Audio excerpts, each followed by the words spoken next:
Welcome to Taking the Rams by the Horns, a podcast that takes current affairs out of current affairs.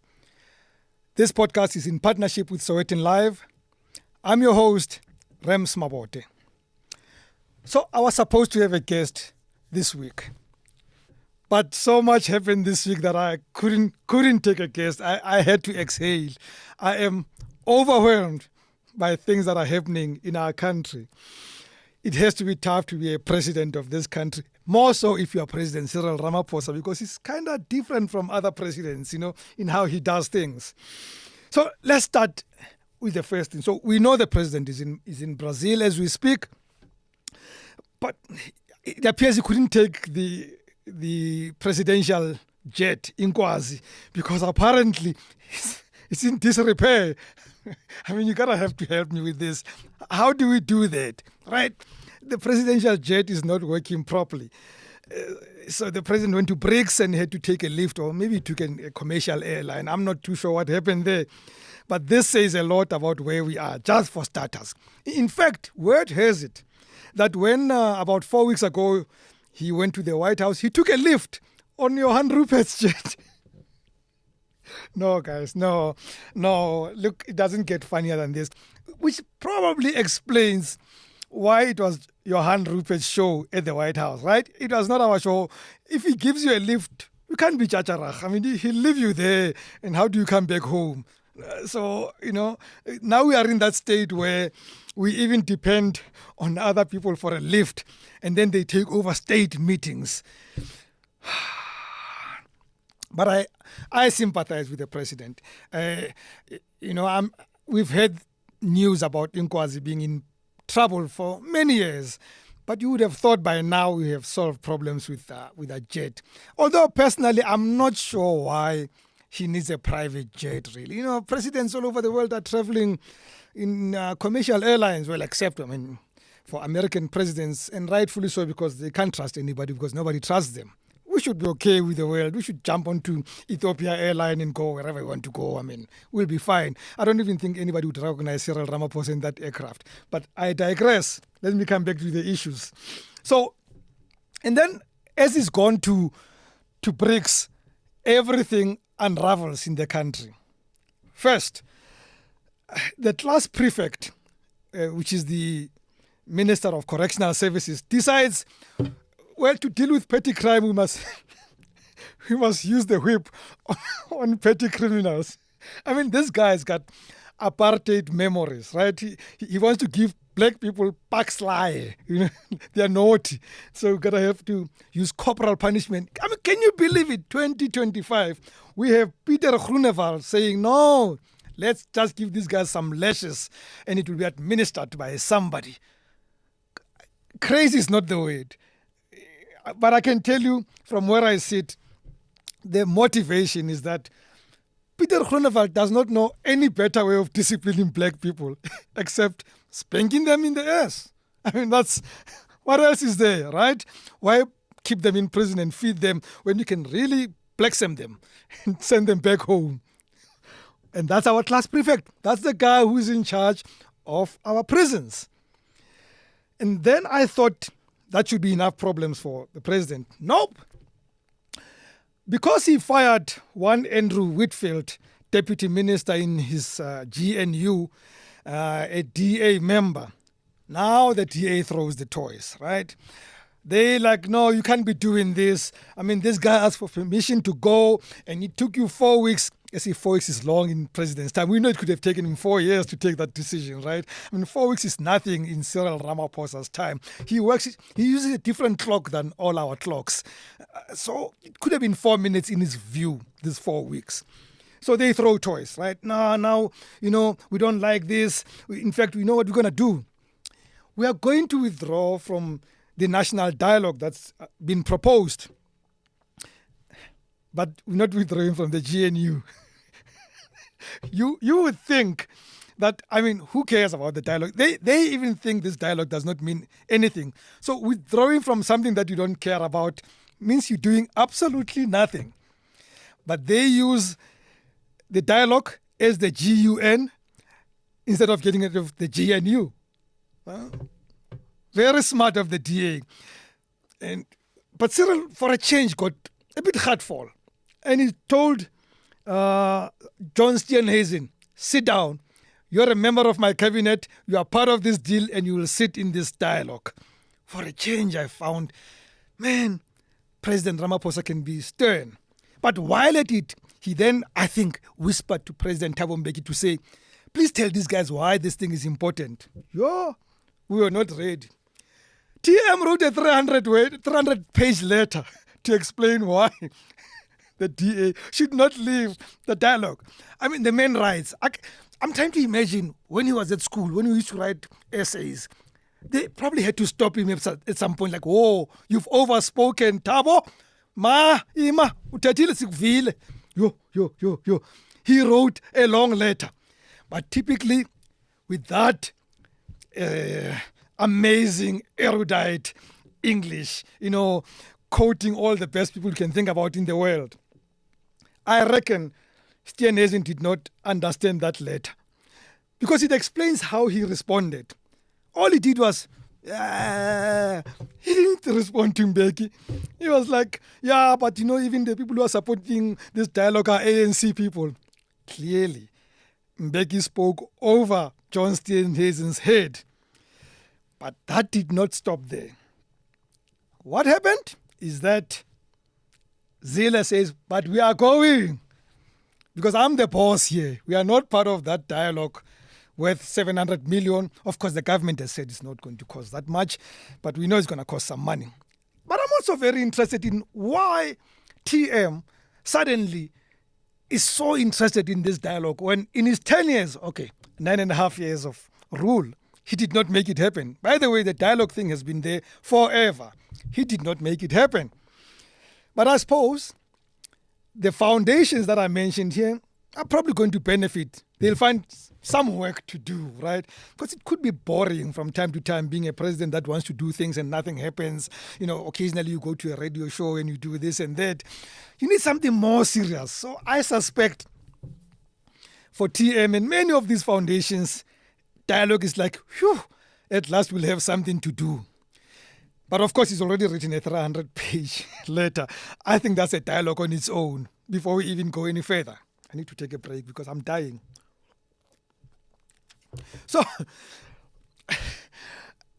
So we now have solved this one. John has been told to stay inside the dialogue and behave like all other children. I'm the boss here. Which reminds me about how actually Cyril should have dealt with the Whitfield matter. Even if you don't respond, do you know how our parents used to talk to us by just looking at us? I mean, he could have been in parliament and looked at Andrew like, "Aoui, you're not going there." Andrew would have gotten it. Anybody who's had a father or a mother knows when they look at you and they're saying, forget about it. Don't wait 4 weeks. Give him a sign that it's not happening. But we've dealt with Andrew Whitfield. I mean, frankly, let's all confess. We did not know Andrew Whitfield until this moment. I did not know there's a guy called Andrew Whitfield. Did not even know which ministry he's deputy of.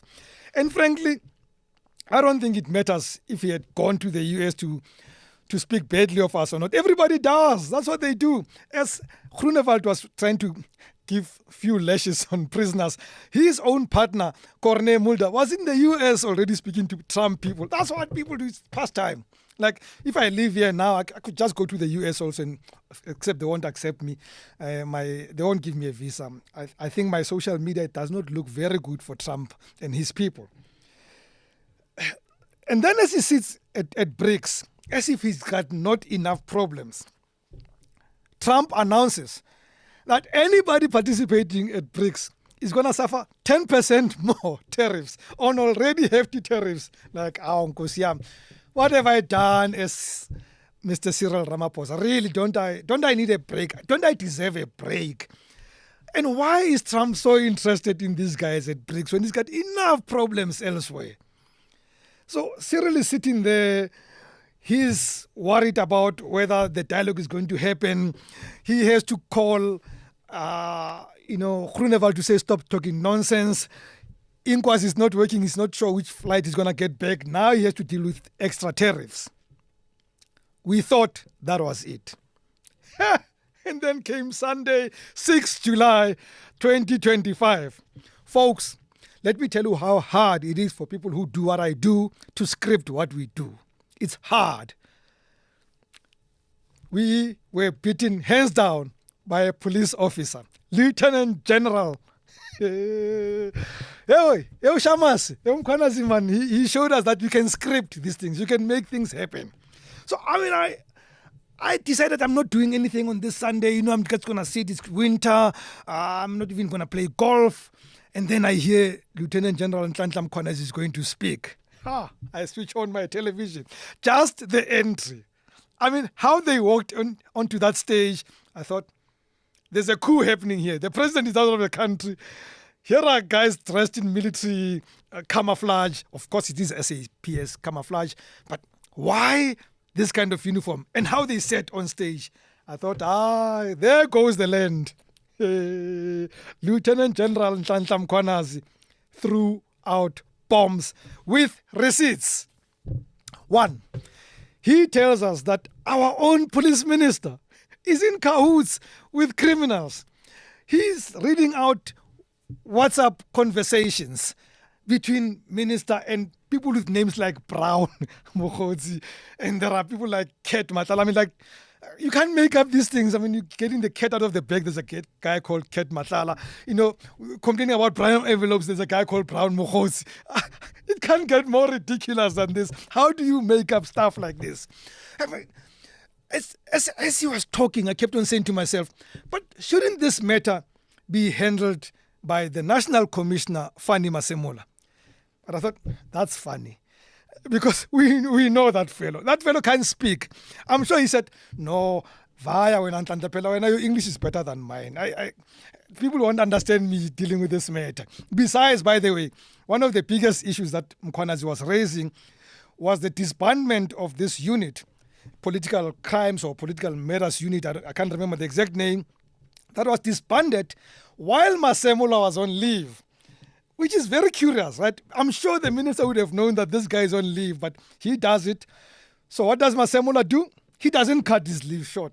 He sends his deputy, what's the other fellow? Shadrach Sibiya, Lieutenant General Shadrach Sibiya, who himself is being implicated by Mkhwanazi in all of this. So Shadrach Sibiya quickly goes in and disbands this unit. What does Mkhwanazi do? I'm continuing with this unit. I'm going to go into Gauteng and help these guys. Take the budget from KZN and help these guys because you have to solve this nonsense. Guys, I promise you, if Cyril Ramaphosa sitting in Brazil was looking at his or watching his television and seeing something like this, he would have guessed it's something happening in South America. That's what happens in Colombia and Mexico, stuff like that. No, it is happening in his own backyard. And therefore, I asked myself, what's going to happen now? So the circus began. First, it was the ANC Secretary General. Fikile Mbalula issues a statement and pretty much threatens Nhlanhla Mkhwanazi, of being out of order and stuff like that. And then the second one was the ANC Youth League, whose president's name I choose to always forget. So I'm not even going to remember it now, who did not look very sober and again accuses Mkhwanazi of being out of order and why he doesn't, go follow the right processes, blah, blah, blah, blah, as if this man, by the way, had not revealed some of the stuff in front of Parliament only a few weeks ago. The Minister of Police himself, who was busy on an ANC campaign trail, comes out and says, well, I haven't seen anything, I've heard about this thing. We'll apply our minds, that line, apply our minds, right? Which we know the president is going to come back and apply his mind on, probably take another 4 weeks on it while we wait. Now, while we wait for this, we have to also remember that the president has another headache. He has a former deputy who just passed on. Another cat, by the way, who took his last life because he had 9. He called himself Cat, David Mabuza. He's passed on and may his soul rest in peace.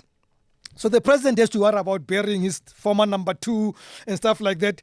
But in that nonsense, by the way, the General or Secretary General of the ANC announced the death of the former president before the president could speak.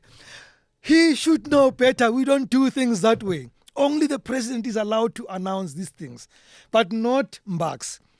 Mbaks cannot not take the limelight. It is difficult for him not to do so. So I'm sitting here really sympathetic towards President Cyril Ramaphosa. Like, this is serious headache for him. What is he going to do? Well, we know the obvious that he's going to do. He's going to take time to apply his mind. Nobody's going to get fired. And I don't necessarily believe that somebody must get fired, but we know that sometime this week the DA is going to say, yeah, you fired Andrew Whitfield. Why don't you fire Senzo Mkhunu? You know, they don't care about processes, of course, and they're going to try and compare two things that are so incomparable. But that's what the DA does all the time. But in the process, the president has to write a eulogy for a man who pretty much did not do much as a deputy president. I'm wondering what he's going to have to remember about David Mabuza. I don't know if you remember anything about David Mabuza yourself, except that he spent half of his working life in Russia fixing something that clearly did not get fixed by the look of things, right? And again, may his soul rest in peace. So I'm wondering what's going to be in that eulogy. I mean, generally we know Cyril Ramaphosa writes very boring eulogies, but this has to be doubly boring because what else are you going to say about David Tabete Mabuza? He may have to refer to old stories and, make light of them. I mean, the guy has been named in some of the scariest stories of our lives, right? But when he was deputy president, Stru's God, I don't remember anything except two things.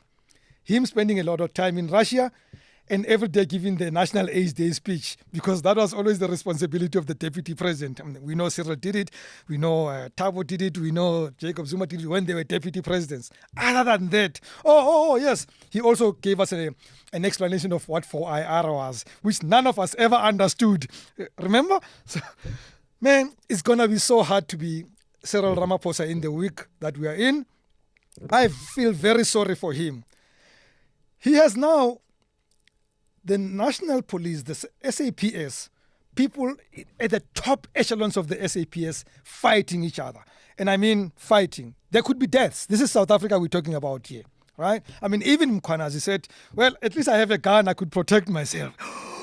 How scary, right? So now the president has to call these kids into his yard and say, let's talk. Oh, by the way, and I don't know if Mkhwanazi will come because he said there can never be peace between criminals and police, referring to the Deputy National Commissioner as a criminal, Sbiya. So as we sit here, folks, I say to you, I could never have written this script. And remember, I'm also an author of fiction. I create things, but this stuff is not creatable. Nobody is as smart as that. But we have it in South Africa. All these stories happening all at the same time. So as the president comes back, or as he came back at the beginning of the week, I was wondering as he was flying in that aircraft, what was he thinking about? As he was looking at his aides and all the people who accompanied him, he was like, what should I do? We don't know what he's going to do, but there's one thing we know. The cat is out of the bag, not the other cat. The other cat has been laid to rest this weekend.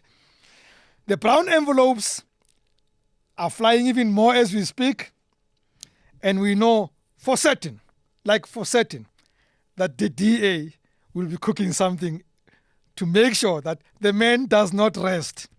I'm so sorry, Mr. President, but you chose it for yourself. In the meantime, I've got a suggestion for you. You need a light moment, Mr. President. Buy this book. Read this book. Have something to laugh about because yours is a very difficult job. From me, Rams Mabote, goodbye and God bless.